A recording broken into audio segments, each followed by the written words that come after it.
बाकी ने अपनी सारी लाइफ खुद को ताकतवर बनाने में लगा दी, लेकिन उसके फादर जो कि धरती के सबसे ताकतवर आदमी है हमेशा से उसे कमजोर समझते हैं और उसकी मॉम को मारने का फैसला करते हैं। तब से बाकी अब 18 साल का है और धरती के सबसे ताकतवर लोगों को चुनौती दे रहा है ताकि उसे अपने फादर के खिलाफ लड़ने का मौका मिल सके। कहानी की शुरुआत होती है रूमीना नाम के छोटे लड़के से जो हाई स्कूल में जाकर वहाँ के ताकतवर स्टूडेंट को चुनौती देता है और कुछ घंटे बाद रूमीना अपने फोन का इंतजार करता है और बाकी वहां उसके सामने आता है। रूमीना के हाथ में चाकू है और वो सोचता है बाकी देखने में कमजोर है, ये ताकतवर स्टूडेंट नहीं हो सकता। बाकी अपनी जैकेट उतारता है और अपनी लड़ाई के पोजीशन में खड़ा होता है। बाकी की मसल्स देखने के बाद रूमीना को एहसास होता है उसने गलती कर दी है। वो डर के मारे भागने लगता है और उम्मीद करता है बाकी उस पे नरमी दिखाएगा, लेकिन बाकी हमेशा अपनी पूरी ताकत से हमला करने के लिए तैयार रहता है। वो तेजी से हवा में गायब होता है और जोर का थप्पड़ रूमीना के बट पर मारता है जिससे वो उड़ते हुए नदी में जाकर गिरता है। जैसे ही छोटा बच्चा किनारे पे आता है बाकी उसकी तरफ दोस्ती का हाथ बढ़ाता है। बाकी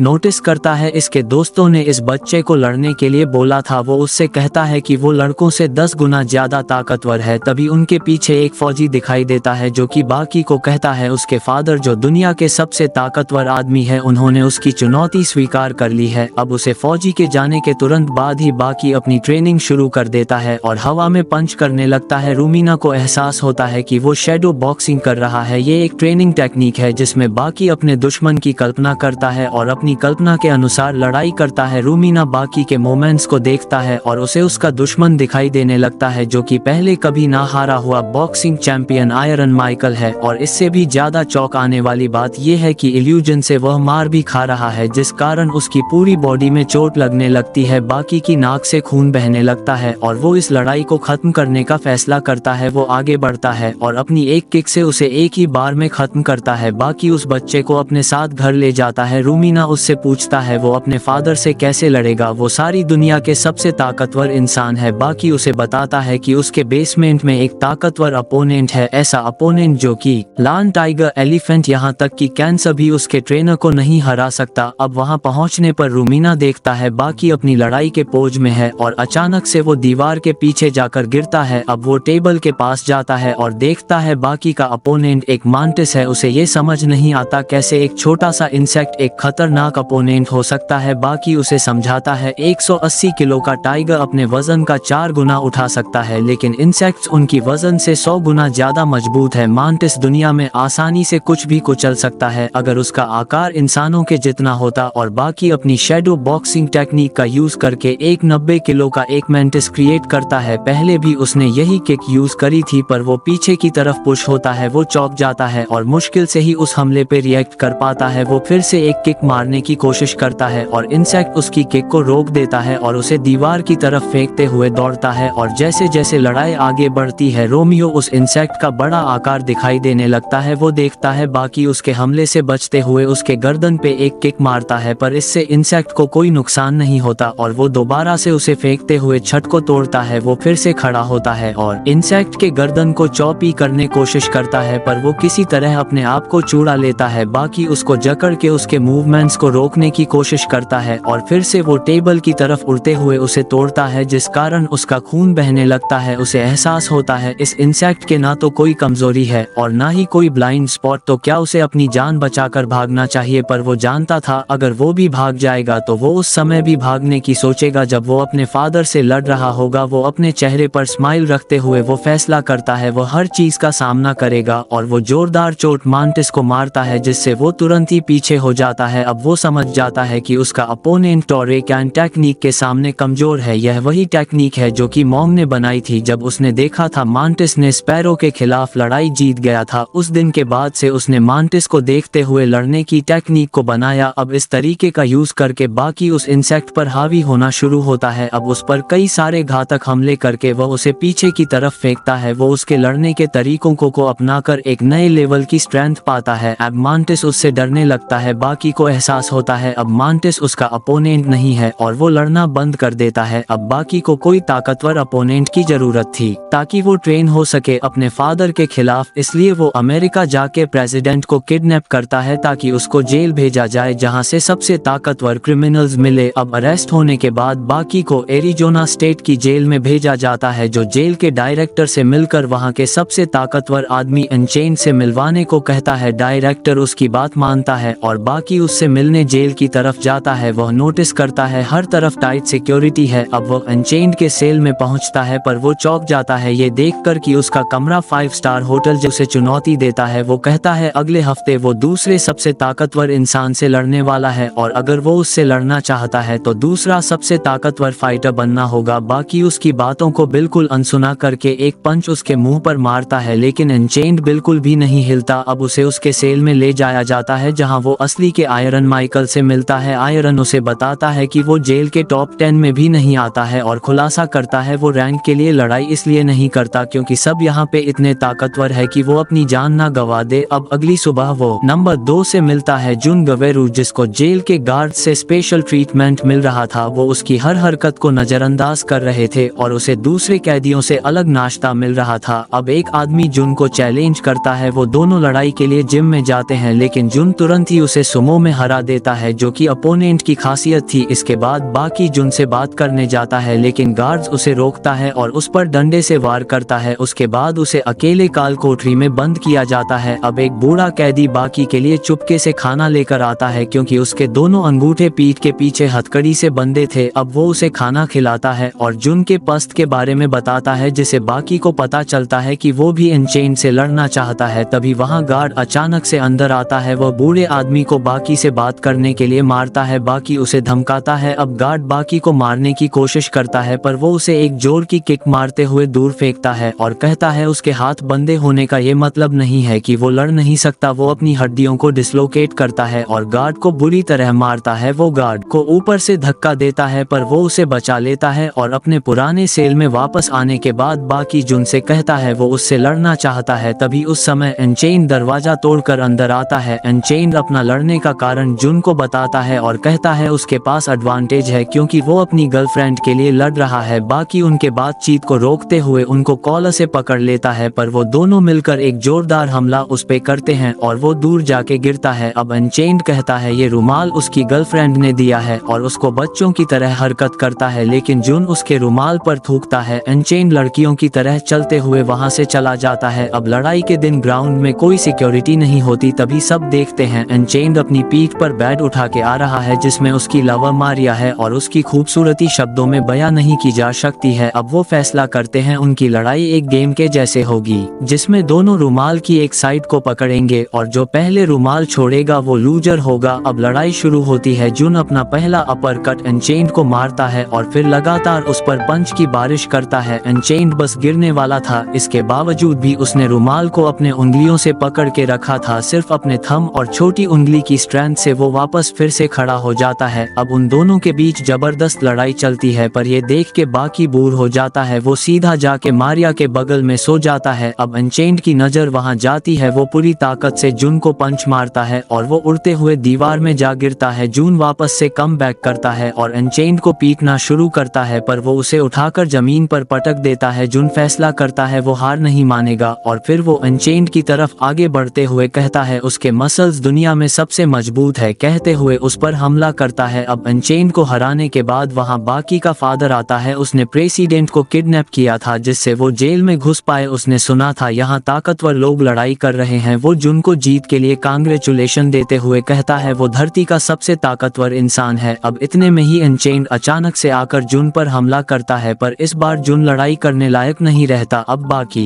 जेल से भागने का फैसला करता है लेकिन डायरेक्टर और सारे गार्ड्स गन के साथ उसे घेर लेते हैं। वो डायरेक्टर का चश्मा और गार्ड्स के बटन पहले ही तोड़ देता है और वो ये नोटिस नहीं कर पाते क्योंकि उनकी आंखें बाकी की स्पीड से मैच नहीं कर सकती। वो डायरेक्टर से कहता है कि वो यहाँ से नहीं भागेगा। वो बस स्ट्रॉन्गेस्ट फाइटर को दिखाना चाहता था। वो उसकी तरह ही है और बाकी को वापस से काल कोठरी में अकेला बंद कर दिया जाता है। आखिरकार अनचेन्ड बाकी से लड़ने के लिए आता है। वो बाकी को जोरदार हिट करता है जिससे वो दीवार को तोड़ते हुए दूसरे सेल जा पहुंचता है। बाकी अपने शोल्डर को डिसलोकेट करता है और हथकड़ी को तोड़ डालता है। अब असली लड़ाई शुरू होती है। बाकी उसे पंच मारता है लेकिन अनचेन्ड को कुछ नहीं होता। वो उसका हाथ पकड़ के उसे हल्क की तरह धोता है। अनचेन्ड बाकी को पंच मारता है जिससे वो दरवाजे को तोड़ते हुए ऊंचाई से सीधा ग्राउंड फ्लोर में जाके गिरता है। अनचेन्ड अब नीचे जंप करके आता है। बाकी उसे किक करने की कोशिश करता है पर वो उसका पैर पैर पकड़ लेता है, लेकिन बाकी दूसरे पैर से लगातार इसको किक मारता है जब तक वो उसे मार के दूर नहीं फेंक देता, और जमीन में पड़े बाकी को वैसा ही महसूस होता है जैसा उसे अपने फादर से लड़ते समय महसूस हुआ था। अब बाकी वापस फिर से खड़ा होता है और उसकी मसल्स इस बार इतनी हार्ड थी कि लोगों को उसकी पीठ में डेविल का चेहरा दिखाई दे रहा था। अब अनचेन्ड उस पर अटैक करने की कोशिश करता है, लेकिन बाकी इतना फास्ट था कि वो उसे नीचे ढेर कर देता है। अब गार्ड्स वहां पे रिप्ले देखते हैं कि बाकी ने 0.1 सेकंड में ही उसे हिट करके नीचे गिराया। अनचेन्ड अचानक खड़ा होता है और एक बॉल के शेप में श्रिंक हो जाता है। बाकी उस पे अटैक करता है पर अनचेन्ड उसे निगल कर बाहर फेंकता है, पर बाकी इस बार कमजोर हालत में था। वो बाकी को हार मानने के लिए कहता है, पर बाकी वापस खड़ा होकर उसकी नाक तोड़ते हुए कहता है कि वो उसका इस्तेमाल अपने फादर से लड़ने की प्रैक्टिस के लिए कर रहा है। दोनों एक दूसरे पे एक साथ पंच मारते हैं और यहाँ लगातार पंच चले ही जा रहे थे। बाकी के कई सारे दांत टूटते हैं, पर वो अपने सर से जोरदार हमला उस पर अपना आखिरी मैसिव पंच मारता है। बाकी बुरी हालत में ऊपर देखता है, उसके सामने कोई नहीं था। अनचेन्ड पहले ही नॉकआउट हो रखा था उसका आखिरी पंच खाने से पहले, और अगले दिन बाकी को जेल से रहा कर दिया जाता है और वो अपने फादर से मुकाबला करने के लिए तैयार है।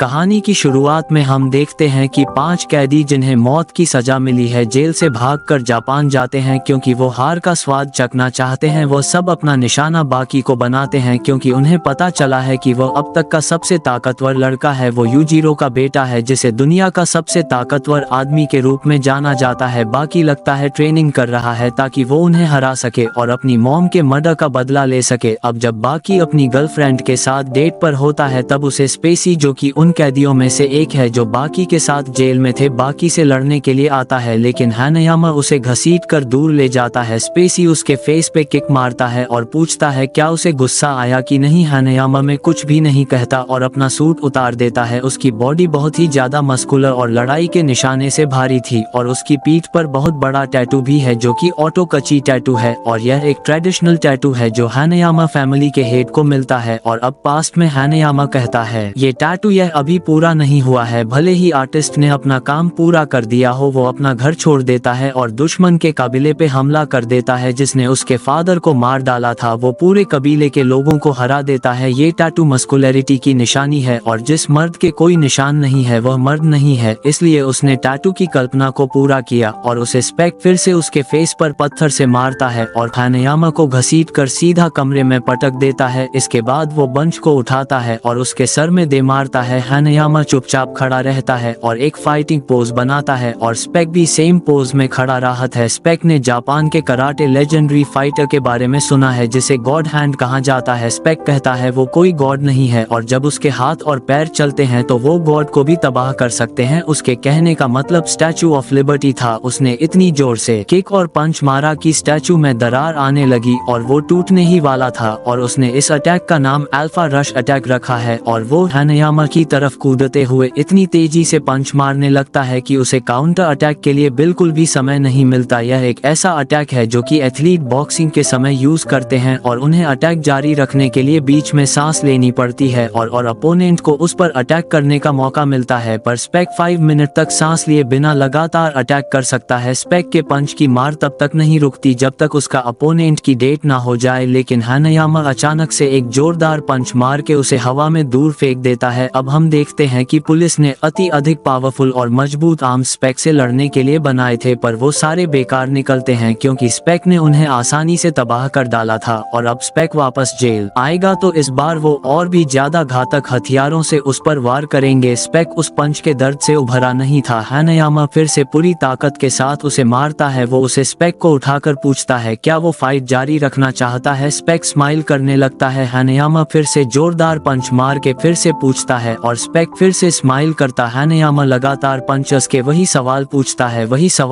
है। लगातार 5 बार अटैक खाने के बाद स्पेक उससे रुकने को कहता है और इस मौके का फायदा उठा के वो 6 गोलियां उसके मुंह में घुसा देता है और उसके मुंह को उड़ा देता है। लेकिन वो उड़ने के बाद भी हानायामा उसे पूछता है क्या वो फाइट जारी रखना चाहता है कि वो स्पेक को उठाकर सीधा बिजली के खंभे के ऊपर फेंक देता है जिस कारण उसे इलेक्ट्रिक शॉक लगता है। इसके बाद हानायामा स्पेक को लेकर पुलिस स्टेशन जाता है और उसे उसे गिफ्ट की तरह स्पेक को दे देता है। वो सभी ये देख के चौंक जाते हैं और हानायामा को सल्यूट करते हैं। इसके बाद वो कार में बैठकर जाने लगता है, पर कार किसी कारण आगे नहीं बढ़ती। अब पता चलता है कि स्पेक नए सारे पुलिस वालों को मार डाला और कार को उसने पकड़ लिया है। वो कार को पलटा देता है और हानायामा को पीटना शुरू करता है। वो हानायामा काउंटर अटैक करने की कोशिश करता है, लेकिन स्पेक उसके पैर में गोली मार देता है। स्पेक हानायामा फिर कहता है वो ऐसी दुनिया से आया है जहां लड़ाई केवल जिंदगी और मौत के लिए होती है। उसे उसको तभी मार डालना चाहिए था जब उसके पास मौका था। अब स्पेक हानायामा के चेहरे को क्रश करने लगता है, पर वो उसकी ग्रिप से निकलकर स्पेक मुंह को लगातार तोड़ता है। ऐसा लगता है फाइट खत्म हो गई, लेकिन किसी कारण स्पेक ने अपनी आंखें ढक दी है और वह एक फ्लैश क्रेडिट निकालता है जो कि लाइट और साउंड से उसके अपने अपोनेंट को रोक देता है और हानायामा कुछ समय के लिए ब्लाइंड हो जाता है। और इस मौके का फायदा उठाकर स्पेक रियल नेक चौक का यूज करता है, जिससे कोई भी नहीं छूट सकता। लेकिन ये कहा जाता है हानायामा ग्रिप को किसी डायनोमीटर से भी नहीं नापा जा सकता। वो कार्ड के एक हिस्से को भी फाड़ सकता। ये घातक फोर्स उसका नेचुरल बॉन्डर गिफ्टेड हानायामा मॉन्स्टर ग्रिप से स्पेक आपका एक बड़ा टुकड़ा फाड़ देता है और वो स्पेक थाइस का हिस्सा फाड़ देता है और फिर उसकी गर्दन और आखिरकार स्पेक हार जाता है। इसके बाद हॉस्पिटल में डॉक्टर बात से कंफ्यूज थे। स्पेक जो कि कुछ घंटों पहले काफी मस्कुलर था, वो अपनी सारी मसल्स को खो चुका है। वो 50 साल का दिखता था, लेकिन असल में उसकी एज 97 साल थी। इस तरह की घटना का कोई ऑफिशियल रिकॉर्ड मौजूद नहीं है, लेकिन एक आदमी था जिसका नाम ट्रेजर हंटर जैक था। उसे सनकन शिप मिली जिसकी तलाश वो 30 सालों से कर रहा था, जहां 200 से भी ज्यादा ट्रेजर मौजूद थे। बाद में पता चलता है 40 साल का हेल्दी दिखने वाला ये आदमी असल में 88 साल का है। जब उसकी ड्रीम आखिरकार पूरी हुई तो उनसे जिंदा रखना वाली एक ऐसी इकलौती चीज को दिया जो कि उसकी विल पावर थी और डॉक्टर को लगता है पेसी के साथ ऐसा ही हुआ होगा। शायद उसने अपनी लाइफ का पर्पज पूरा कर लिया होगा। इसके बाद बाकी स्कूल में टेस्ट दे रहा है जहां उसने सिर्फ अपना नाम ही लिखा है। टीचर उसे समझता है कि दुनिया दिमाग की ताकत से चलती है, ना कि मसल्स की ताकत से। इंसान जितना मर्जी तेज भाग ले वो बाइक से आगे नहीं निकाल सकता। वो चाहे जितना भी ताकतवर हो वो कर को नहीं उठा सकता, ना ही स्विमिंग करके मोटर बोट से आगे निकाल सकता है। बाकी कहता है वो कुछ लोगों को जानता है जिन्होंने वाइल्ड बीस्ट को हराया है। टीचर इस बात से इनकार करता है और कहता है यहाँ तक कि हुसैन बोल्ट भी इस क्लासरूम में नहीं कूद सकता जो कि 2 फ्लोर ऊपर है। ये कहने के बाद डॉयल क्लासरूम के अंदर कूद कर घुसता है जो कि 2 फ्लोर ऊपर है। डॉयल कहता है वो बाकी से लड़ने आया है क्योंकि उसने देखा उसका टीचर उसे डांट रहा है। बाकी उसे शुक्रिया कहता है और डेस्क रॉयल के फेस पर दे मारता है और फिर क्लासरूम से कूदकर वो स्कूल के बैक साइड चले जाता है, क्योंकि अगर वो लड़ता तो उसके क्लास वाले चौंक जाते और उन्हें बाकी के असलियत पता चल जाती। अब वहाँ से जाते हुए एक माली उसे अचानक से एक्स फेंकता है जो असल में यानागी था। यानागी अब 2 एक्स बाहर निकालता है जो रस्सी से बंधी थी और उन्हें काफी तेजी से घुमाने लगता है। बाकी बड़ी मुश्किल से ही उसके अटैक से बच पाता है। अब वो एक तरफ की रस्सी खोलता है और अब एक एक्स उसको पकड़ता है और वह अब दोबारा अपने एक्स को घुमाना शुरू करता है, पर इस बार वो पहले से भी तेज घूमती है और वो बाकी के हाथ ही एक्स को काट डालता है और बाकी अपने आप को बचाने के लिए अपनी शर्ट को एक्स में अटका कर निकलता है। अचानक से गर्म पानी की कैटलॉग उड़ते हुए आती है और इसे गोकी ने फेंका था, लेकिन पानी ठंडा था और ये यानागी को डराने की एक चाल थी। वो गोकी पे अटैक करता है पर वो उसे जमीन पर पटक डालता है। यानागी तुरंत खड़ा होता है और जोगी का हाथ टाइगर क्लो से काट देता है। वो भी अपना खून यानागी की आंखों में फेंकता है और बाकी को अटैक करने को कहता है, लेकिन वो बाकी को किक मारकर दूर फेंक डालता। गोकी बताता है यानागी पॉइजन के नाम से भी जाना जाता है क्योंकि वह गैस अटैक में माहिर है। यानागी धीरे से चलते हुए बाकी की तरफ बढ़ता है और पूछता है इस दुनिया की सबसे पॉइजनस गैस कौन सी है। बाकी अपनी जगह अटक जाता है। यानागी अपना हाथ उसकी नाक में रखता है और बाकी अपना होश खो देता है। यानागी बताता है हम जो ऑक्सीजन सांस से लेते हैं उसका पोर्शन 21 है और जब ये कम हो जाता है तो इसके कारण हमें चक्कर आने लगता है और आखिर में आदमी होश को देता है। और अगर ऑक्सीजन गिरकर 5% या उससे कम हो जाए तो ये तुरंत किसी को भी एक सांस में गिरा सकता है। और उसने अपने हाथ से 5% से कम ऑक्सीजन बनाया, जिससे उसने ग्लास वुड कंक्रीट में लाखों बार प्रैक्टिस किया और आखिर में उसने वैक्यूम टेक्निक क्रिएट करी। अब वो वैक्यूम प्रेशर बना के दीवार को तोड़कर दिखाता है और पुलिस के आने पर वहाँ से भाग निकलता है। बाकी अब होश में आता है और उसे पता चलता है कि वो हार गया। यानागी,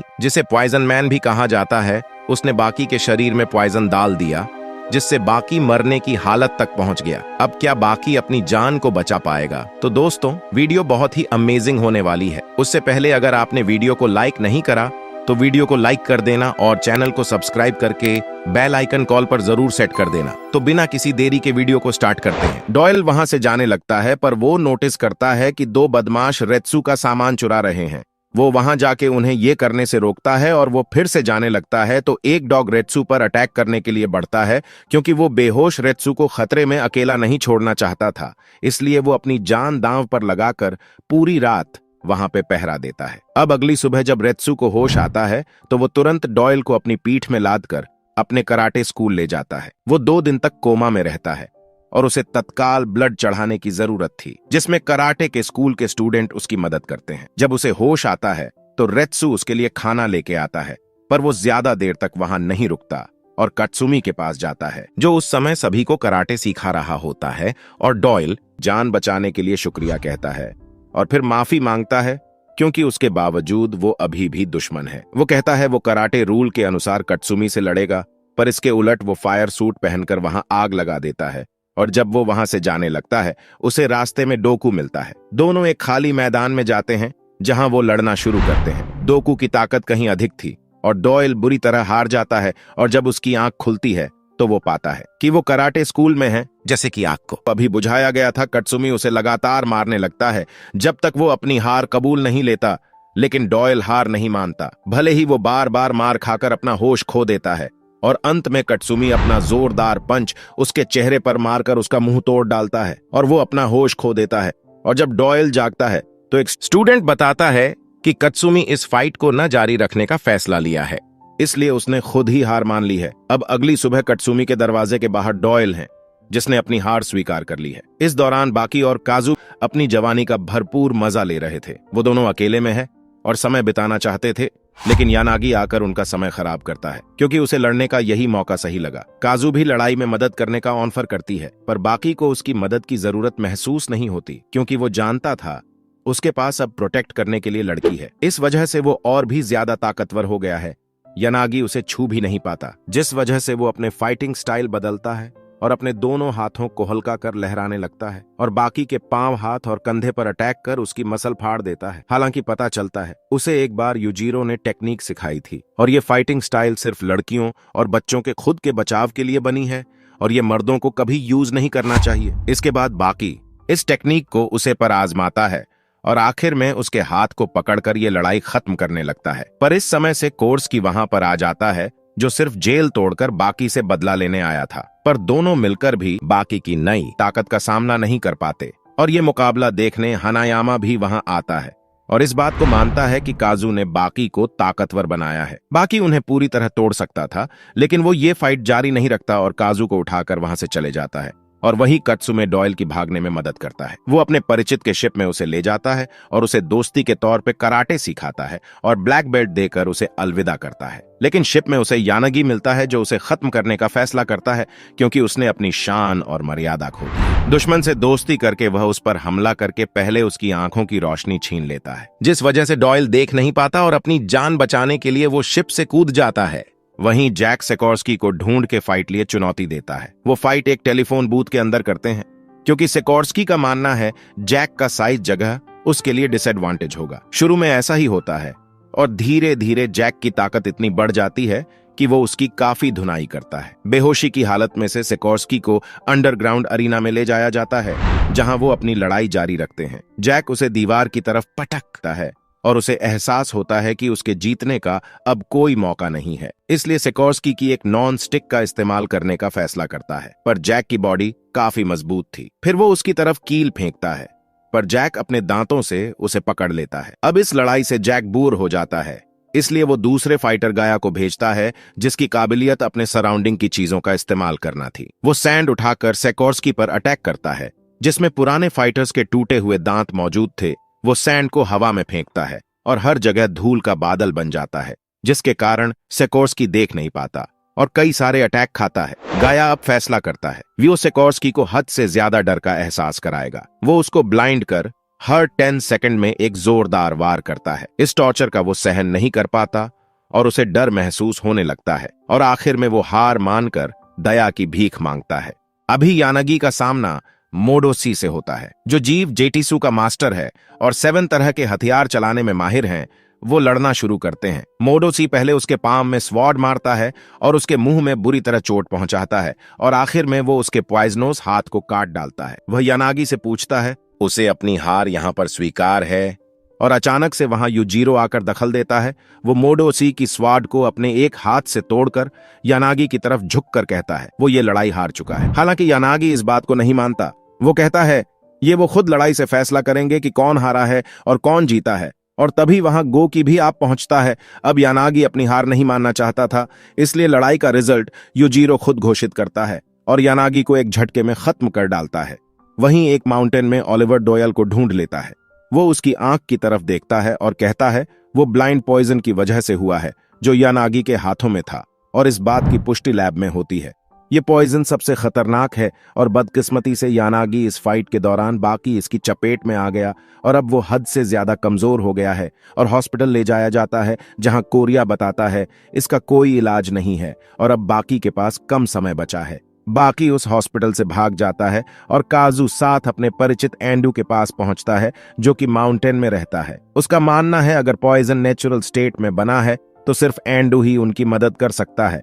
एंडू सारी चीज का यूज कर उसके लिए मेडिसिन तैयार करता है और हर कोशिश करता है उसकी हालत जल्दी से ठीक हो सके, पर वो काजू को बताता है कि उन्होंने आने में देर कर दी है और अब इस बात की ज्यादा संभावना है कि बाकी अब बच नहीं पाएगा। अब रेत्सु बाकी की मदद करने के लिए पहुंचता है और उससे मिलने पर बाकी को एक पंच मारता है। अब वहां हेलीकॉप्टर पहुंचता है जिसमें चाइनीज बाहर आते हैं। वो बाकी को उठाकर अपने साथ चाइना ले जाते हैं। अभी एक जगह मोहम्मद अली अपने साथियों के साथ दौड़ लगा रहा है, पर उसके साथी एक एक करके गायब होने लगते हैं और सिर्फ मोहम्मद अली ही अकेला बचता है। युजीरो मोहम्मद के सामने आता है। मोहम्मद अली, जिसका फाइटिंग स्टाइल कभी डिफेंसिव नहीं था, जिंदगी में पहली बार डिफेंस में आता है क्योंकि उसके हाथ अपने आप ही उस पोजीशन में आ जाते हैं। वो युजीरो पर अटैक करता है, पर एक भी पंच उसे छू नहीं पाता और फिर युजीरो कहता है मोहम्मद एक बॉक्सर बिल्कुल भी नहीं है। अपनी फाइट्स के दौरान वो अलग तरीके से लड़ता है और उसका फाइटिंग स्टाइल मार्शल आर्ट जैसा ही है और वो चाहता है कि वो उसका प्रदर्शन करे। मोहम्मद एक बार फिर उस पे अटैक करता है और इस बार वो कामयाब होता है और पता चलता है युजीरो उससे लड़ना नहीं चाहता, बल्कि वो उसकी काफी इज्जत करता है क्योंकि उसने पुराने दिनों में ब्लैक होने के बाद भी माइनॉरिटी के राइट्स के लिए लड़ाई लड़ी। उसने पूरे स्टेट से फाइट करी सिर्फ दूसरों के राइट्स की रक्षा करने के लिए। इस वजह से युजीरो उसका काफी सम्मान करता है। मोहम्मद उससे पूछता है उसका असल में गोल क्या है, जिसके जवाब में वो कहता है वह इतना ताकतवर बनना चाहता है कि वो अकेला दुनिया की पूरी आर्मी को अपने हाथों से हरा दे। ये सुनने के बाद मोहम्मद उससे विनती करता है कि वो उसके बेटे अली जूनियर से मिले, तो उसका यकीन है कि उसका बेटा एक दिन उसका सपना पूरा करेगा और Muhammad Ali mix martial arts में परफेक्ट होगा। बाकी अब चाइना पहुंच चुका है। जब वो उठता है तो उसे पता चलता है रेत्सु ने उसके लिए राइट आई टूर्नामेंट में हिस्सा लेने का इंतजाम किया है क्योंकि उसे भरोसा है कि जीती बाकी की बॉडी को फील कर सकती है। चाइना में कुछ ही लोगों के पास कार्यों का टाइटल है और 100 सालों में एक बार यह टूर्नामेंट सबसे ताकतवर फाइटर का चुनाव करता है। इस टूर्नामेंट में भाग लेने के लिए बाकी को सबसे पहले उनके सबसे ताकतवर कुंफू स्टूडेंट से लड़ना होगा। तो दोस्तों आज की वीडियो के लिए बस इतना ही। अगर आप लोगों ने वीडियो को अभी तक लाइक नहीं करा तो लाइक का बटन दबा देना। चैनल पर जल्दी नई वीडियो अपलोड होगी तो चैनल को सब्सक्राइब करके बेल आइकन कॉल पर जरूर सेट कर देना। तो मैं मिलता हूं आपको नेक्स्ट वीडियो में, तब तक के लिए बाय।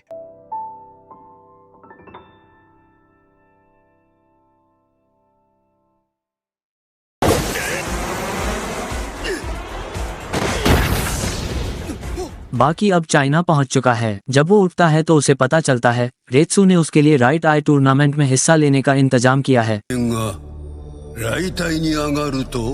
क्योंकि उसे भरोसा है कि जीत ही बाकी की बॉडी को हील कर सकती है। चाइना में कुछ ही लोगों के पास कायो का टाइटल है और 100 सालों में एक बार ये टूर्नामेंट सबसे ताकतवर फाइटर का चुनाव करता है। इसमें भाग लेने के लिए बाकी को सबसे पहले उनके सबसे ताकतवर कुंग-फू स्टूडेंट से लड़ना होगा। बाकी बुरी हालत में होने के बावजूद भी अपनी काबिलियत दिखाता है। जब फाइटर उस पर अटैक करता है तो वो उसके वार को डोज करता है और उसे हवा में लिफ्ट करता है और वापस जमीन पर रख देता है। चाहे उसका अपोनेंट कितना भी उसे मारने का प्रयास करें, वो उसे आराम से उठाता है और वापस नीचे रख देता है और आखिर में बिना एक भी चोट खाए उसका अपोनेंट हार मान लेता है, जिसका मतलब बाकी राइट आई टूर्नामेंट में भाग लेने के लिए लायक है। साथ ही बाकी के फादर भी इस टूर्नामेंट में हिस्सा ले रहे हैं और मोहम्मद अली का बेटा अली जूनियर भी बाकी से लड़ने के लिए तैयार हैं। यूजिरो फैसला करता है कि वो अली जूनियर की फाइटिंग स्किल का सामने जाके टेस्ट लेगा। अब वो एक होटल में लड़ना शुरू करते हैं। यूजिरो उस पे अटैक करता है पर किसी तरह अली जूनियर उसे डोज कर लेता है। अब यूजिरो उस अटैक्स का यूज करता है जिसकी मदद से हायुरी ने मोहम्मद अली को हराया था। हालांकि अली जूनियर इस अटैक्स को हार स्वीकार करने के रूप में लेता है और वो उसका शुक्रिया करता है कि उसने लड़ने से मना कर दिया है। इतना कहकर वो वहां से चला जाता है। इस हरकत को देख यूजिरो अपने आप को अपमानित महसूस करता है और उससे बदला लेने के लिए वो गुस्से से दरवाजा तोड़कर बाहर निकलता है, लेकिन तब तक अली वहां से निकल चुका था। इस दौरान चाइना में 12 फाइटर्स राइट आई टूर्नामेंट में हिस्सा लेने वाले थे, लेकिन चाइनीज मार्शल आर्ट्स कमेटी पिछले साल के पार्टिसिपेंट्स को जोड़ने का फैसला करती है, जो कि पिछले टूर्नामेंट का विनर है। 160 साल का कुकायो है। साथ ही 3 फॉरेनर्स अली जूनियर, यूजिरो और बाकी भी इसमें शामिल है। अब पहली फाइट यूजिरो और रायुकायो के बीच होती है। अब वो लड़ना शुरू करते हैं, लेकिन दोनों की ताकत में इतना ज्यादा अंतर था कि यूजिरो अपने सिर्फ एक हाथ से ही उसका चेहरा अलग कर देता है।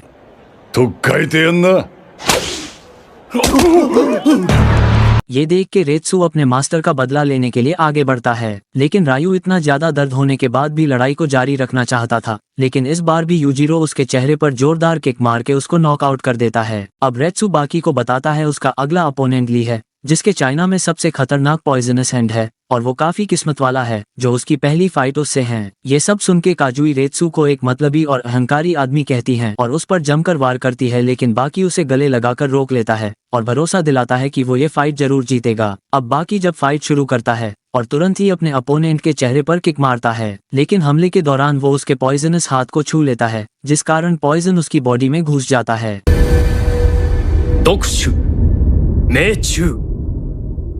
अब इस परिस्थिति से बाहर निकलने के लिए बाकी पॉइजन को चूस कर पांव से बाहर निकालता है, जिसके बाद वो अपने अपोनेंट पे दोबारा वार करता है। यूजिरो वहां ये फाइट देखने के लिए आता है और कहता है बाकी जल्द ही ली को हरा देगा। हालांकि उसका बेटा उस समय लगातार मार खा रहा था। इतने सारे अटैक करने के बाद ली के हाथों का पॉइजन कम होने लगता है और आखिर में पॉइजन पूरी तरह गायब हो जाता है और उसी समय बाकी के मुंह से बहुत सारा खून बरसने लगता है और अब वो आगे लड़ने लायक नहीं बचा है। अब पता चलता है जो पॉइजन यानागी ने उसे दिया था ये उसका बिल्कुल उल्टा है, जो यानागी के पॉइजन को काट रही है। अब इस कारण बाकी की बॉडी पॉइजन को निकालने लगती है और वो पूरी तरह ठीक हो जाता है। बाकी अपनी ताकत वापस हासिल करता है और ली को आसानी से हरा देता है। हालांकि उसकी बॉडी अभी पूरी तरह रिकवर नहीं हुई थी, इसलिए इस चीज में रेत्सु उसकी मदद करता है। वो उसे पहले बहुत सारा खाना खिलाता है और फिर उसे 10 लीटर की पानी की बाल्टी देता है, जिसमें वो 4 किलो फ्रुक्टोज मिलाता है। अब उसे पीने के बाद बाकी की बॉडी में मसल मास वापस आना शुरू होने लगता है। इस दौरान पिछले टूर्नामेंट के विनर की बैटल शुरू होती है।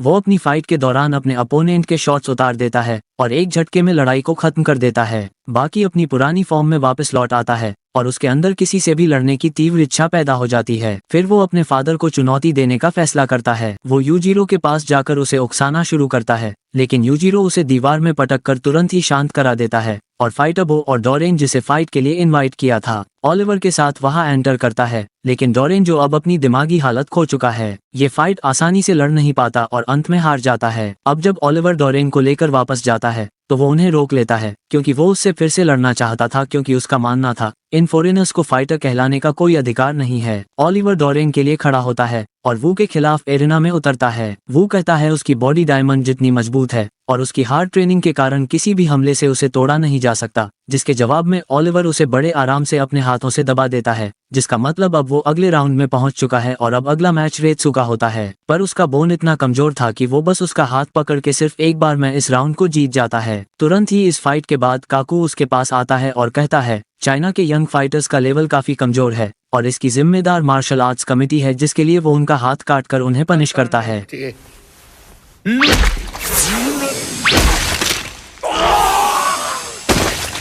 वो इस टूर्नामेंट में फॉरेनर्स को नहीं देखना चाहता था, इसलिए वो अपनी चाइनीज टीम बनाता है, जिसमें वो अपने बेटे और दोस्त को इनवाइट करता है, जिसके बाद वो बाकी बचे फॉरेनर्स को चुनौती देते हैं। यूजिरो चाइनीज फाइटर के इस घमंड को देख गुस्सा हो जाता है, इसलिए वो बाकी और दूसरे फाइटर्स को एक साथ होने और उसकी टीम ज्वाइन करने के लिए कहता है। पहला मुकाबला ओलिवर का रायन के साथ होता है, जिसने क्रिमिनल्स के ग्रुप के साथ बहुत सारी अंडरग्राउंड लड़ाई लड़ी है और इन 30 सालों की लड़ाई में वो अब तक नहीं हारा है। ओलिवर उस पे अटैक करता है, लेकिन रॉन आसानी से उसके कई सारे पंचेस को सिर्फ अपने एक हाथ से ही रोक देता है और एक हाथ अपनी जेब में रखे हुए उसे आसानी से मारता है।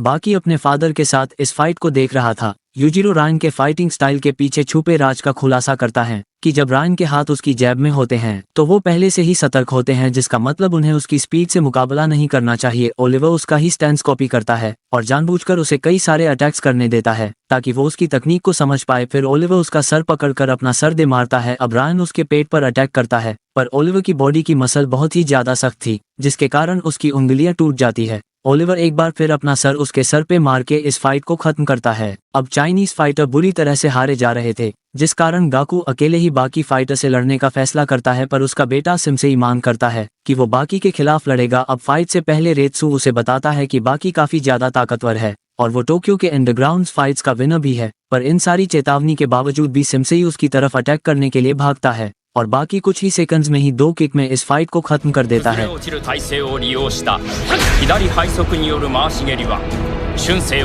ये देख के उसके फादर को बाकी पे प्राउड फील होता है। अब अगली फाइट रेत्सु की जाकू से थी, जो कि जापानीज यूथ को ट्रेन करता है और इस टूर्नामेंट में वो उन लोगों को ढूंढ रहा है जो उसकी जापानी मार्शल आर्ट्स को डेवलप करने में मदद करेंगे। अब जाकू अपना हाथ आगे बढ़ाकर रेत्सु से हाथ मिलाने के लिए ऑफर करता है, लेकिन ये एक ट्रैप होता है और वो उसे मारने की कोशिश करता है। हालांकि रेत्सु उसका हाथ इतनी जोर की दबाता है कि वो कुछ नहीं कर पाता। वो फिर से अपना हाथ आगे बढ़ाकर उसे टीम बनाने का ऑफर देता है और वो फिर से उस पे अटैक करने की कोशिश करता है, पर रेत्सु उससे कहीं ज्यादा ताकतवर निकलता है। वो एक बार फिर उसका हाथ पकड़ता है, पर इस बार रेत्सु पहले हमला करता है, पर ये एक ट्रैप होता है। जाकू उसे जकड़ लेता है और उसके हाथ को तोड़ डालता है। ये देख के चाइनीज जनता भड़क जाती है और उस पे हमला करने के लिए एरिना में आ जाती है, लेकिन रेत्सु उन्हें ये कहकर रोक देता है कि अगर वो एरिना से वापस नहीं गए तो वो उन्हें मार डालेगा। और अब वो फिर से लड़ना शुरू करते हैं और रेत्सु ने टूटे हुए हाथ के बावजूद भी वो अपने आप को ताकतवर साबित करता है। इसके लिए जाकू उसका और सम्मान करता है और कहता है कि उसके हाथ को कोई नुकसान नहीं पहुंचा है और वो उसको ठीक भी कर सकता है।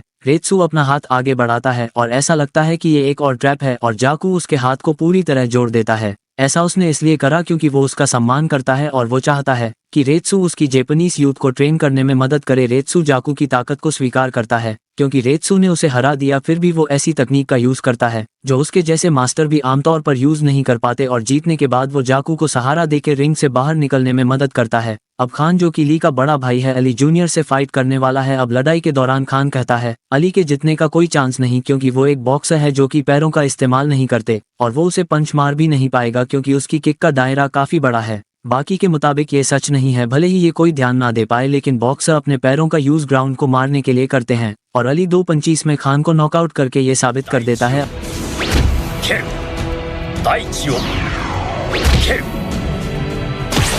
अब ये घोषणा होती है कि चाइनीज टीम पहले ही हार चुकी है क्योंकि उनके 3 फाइटर हार चुके हैं और ये सुनकर वहां की जनता रोने लगती है। हालांकि यूजिरो वहां आके ये कहता है भले ही उनके फाइटर्स हार चुके हो, चाइना को अपने महान मास्टर काकू पर गर्व होना चाहिए और अगर यूजिरो उन्हें नहीं हरा पाया तो पिछली 3 जीतों का कोई मतलब नहीं रहेगा। अब फाइट शुरू होने से पहले यूजिरो काकू को व्हीलचेयर पर ले जाते हुए पूछता है कि उसने इतनी ज्यादा ताकत पाने के लिए क्या सैक्रिफाई किया है। काकू बताता है वो पहले बहुत ही ज्यादा मस्कुलर और ताकतवर था और अपने अपोनेंट को आराम से हरा देता था, पर एक दिन वो एक बूढ़े मास्टर से मिला जिसने उसका घमंड चूर चूर कर दिया। तब उसे एहसास हुआ कि मार्शल आर्टिस्ट मसल्स से कई ज्यादा ताकतवर है। उसने लंबे समय तक पेनफुल ट्रेनिंग की जब तक उसने बुढ़ापे में एक बेहतर बॉडी हासिल नहीं कर ली जो मार्शल आर्टिस्ट के लिए परफेक्ट है। अब वो फाइट शुरू करते हैं। यूजिरो पूरी ताकत से उस पे पंच मारता है पर काकू उसे आसानी से डोज कर लेता है। असल में वो शारोही तकनीक कर यूज कर रहा था जिसमें फाइटर की बॉडी पूरी रिलैक्स रहती है और वो अपोनेंट के हर हमले के प्रभाव को अब्जॉर्ब कर लेती है। यूजिरो अब समझ जाता है ये कैसे काम करता है। वो काकू के हमला करने से पहले ही उसका एक बाल खींच के निकाल देता है जिससे उसकी बॉडी स्ट्रेस में आती है और वो पीछे जाके गिरता है। अब काकू अपना फाइटिंग स्टाइल चेंज करता है और उसकी तरफ बढ़ते हुए धीरे से एक पंच मारता है, लेकिन यूजिरो उस पंच से लगातार बचने की कोशिश करता है और दीवार के किनारे पहुंच जाता है। काकू धीरे से उसकी तरफ पंच मारता है पर यूजिरो उसे डोज करता है और पंच सीधा जाके दीवार को तोड़ के उसमें दरारें पैदा कर देता है। जब काकू की बॉडी रिलैक्स होके अचानक से टाइट हो जाती है तो ये एक भयंकर फोर्स की ताकत पैदा करती है जो कि 100 किलो के यूजिरो को भी हवा में पहुंचा देती है। अब यूजिरो उसके मूव शारोही को कॉपी करता है और उसे दिखता ये काफी आसान है, इसे कोई भी कॉपी कर सकता है, पर वो कहता है कि वो इस टेक्निक का यूज नहीं करेगा क्योंकि उसके पास अपना खुद का तरीका जिसमें फोर्स फाइटर की खुद की ताकत में निर्भर करती है। वो अपनी मसल में पूरी ताकत इकट्ठा कर पंच मार के नीचे ग्राउंड को तोड़कर दिखाता है। जिस कारण पूरा एरिना हिलने लगता है। वो काकू को किक मारता है जिसे वो अब डोज नहीं कर पाता और सीधा दीवार में जा गिरता है। ये फाइट देखकर बाकी पूरी तरह से खुश हो जाता है। अब यूजिरो अपनी डेविल बैक यूज करने का फैसला करता है 調子こかせてもらうぜ और उसकी मसल इतनी मजबूत कि काकू का कोई अटैक उस पर काम नहीं करता। अब यूजिरो अपोनेंट के खात्मे के लिए अपना सबसे ताकतवर पंच उस पे छोड़ता है, लेकिन उसका पंच खाने से पहले काकू बुढ़ापे के कारण मारा जाता है और ये देख यूजिरो पूरी तरह से फ्रस्ट्रेटेड हो जाता है। अब पता चलता है काकू ने तकनीक का यूज कर मरने का नाटक किया ताकि वो हारा ना जाए। उसे जिंदा देख वहाँ सब डर जाते हैं। वो बताता है यूजिरो इस धरती का सबसे ताकतवर आदमी है, इसलिए बिना हारे फाइट को छोड़ना एक बड़ी अचीवमेंट है। इसलिए उसने अपनी दिल की धड़कन को रोका ताकि उसका अपोनेंट भी रुक जाए, और अगर वो उसका आखिरी पंच खा जाता तो वो हमेशा के लिए खत्म हो जाता। अब टूर्नामेंट खत्म होने के बाद यूजिरो एरिना में जाता है और वहाँ उसे काकू मिलता है जो उसे कहता है कि वो इस मुकाबले का असली विनर है और वो उसे चैंपियन का टाइटल देता है। राइट आई टूर्नामेंट खत्म होने के बाद बाकी और उसके साथ ही घर वापस लौटते हैं। बाकी अब ट्रेनिंग के दौरान अली से टकराता है जो उसे फाइट के लिए चुनौती देता है, लेकिन वो मना कर देता है क्योंकि वो फाइट सिर्फ सबसे ताकतवर मार्शल आर्टिस्ट बनने के लिए नहीं कर रहा, वो बस अपने फादर से बदला लेना चाहता है। लेकिन अली उससे किसी भी कीमत में लड़ना चाहता था, इसलिए वो हर मुमकिन कोशिश करता है ताकि बाकी को वो लड़ने के लिए उकसा सके। इसलिए सबसे पहले वो उसकी गर्लफ्रेंड को डेट के लिए इनवाइट करता है और वहाँ उसे प्रपोज करता है और कहता है वो बाकी की वाइफ नहीं है, इसलिए वो उसे बार बार कैफे में डेट के लिए इनवाइट करेगा जब तक वो उसे हाँ नहीं कर देती। अब इसके बाद वो उन फाइटर्स को हराने के लिए जाता है जिनका बाकी सम्मान करता है। सबसे पहले वो गौकी को एक पंच में बेहोश करता है। इसके बाद वो डोकू को चुनौती देता है। वो अपना परफेक्ट डिफेंस यूज करता है पर अली उसे डॉज कर लेता है और जवाबी हमले में उसे नॉकआउट कर देता है। काजुई बाकी को बताती है कि अली उसे बार बार डेट कर प्रपोज करने की कोशिश कर रहा है तो उसे क्या करना चाहिए। इसके जवाब में बाकी कहता है ये उसका काम है कि वो हर मुमकिन कोशिश करेगा काजुई के साथ रहने का, पर वो किसे चुनती है ये काजुई के ऊपर निर्भर करता है। अब इसके बाद अली जैक से लड़ता है पर वो उसे पीट डालता है। अली बार बार लड़ने के लिए उठता है पर वो जैक का मुकाबला नहीं कर पाता। अब अगले दिन वो काजुई को चोट लगी हालत में डेट करता है पर गौकी वहाँ बदला लेने आता है और अली को अपने साथ पार्क ले जाता है। वो लड़ना शुरू करते हैं। अली को लगता है कि वो पिछली बार की तरह उसे हरा देगा, पर गौकी की उसकी उंगली पकड़कर उसे पेड़ तरफ पटक देता है और वो ऐसा लगातार करता जाता है और अपना बदला पूरा करता है। अब अली और भी बुरी हालत में होता है पर वो डेट करना नहीं छोड़ता। काजुई ये देख कहती है वो एक बेवकूफ़ है। अब इस बार उनकी डेट के बीच डोकू आता है जो उसे लड़ाई के लिए चुनौती देता है। लड़ाई से पहले अली कहता है कि वो बूढ़े आदमी पर दया नहीं करेगा ताकि वो रोते हुए उससे दया की भीख मांगे, हालांकि उसकी हवाबाजी वही निकल जाती है जब डोकू के सर में पंच मार के वो अपना हाथ टूटवा बैठता है।